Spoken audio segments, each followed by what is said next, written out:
এই বসেন তো, বসেন বসেন। উত্তর বঠিনায় আমাদের, আমার বাপে, আমার দাদা, আমি কথা বলবো আগে, বসো আগে। আমার দাদার কবলা থেকে, আমার দাদার কবলা থেকে দাঁড়ান না, এখানে ওদিকে তো সব ঠান্ডা আছে।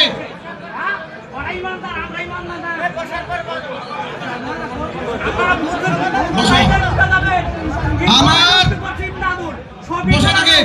আমার দাদার কবলা থেকে 63 একর 64 জমি এই সরকার নিয়েছিল।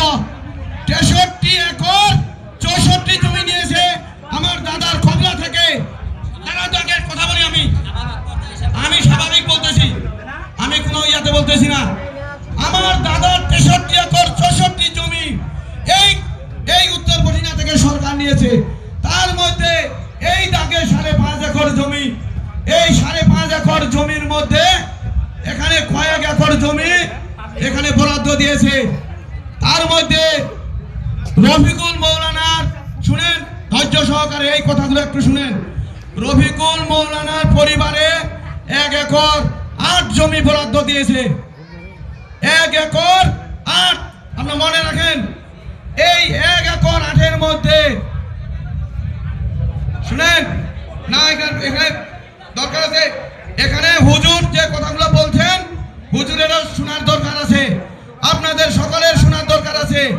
আমি বারবার করে বলেছি, যদি কারো ব্যক্তি মালিকানার দাবি এখানে থাকে, আমি আমার নিজস্ব খরচে এই প্রাচীর ভাঙে আমি নিয়ে আসবো এইদিকে।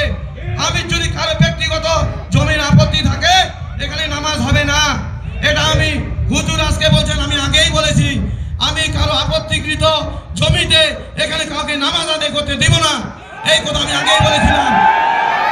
এখন শুনেন আপনারা, এখানে 1 একর 8 শুনেন, আর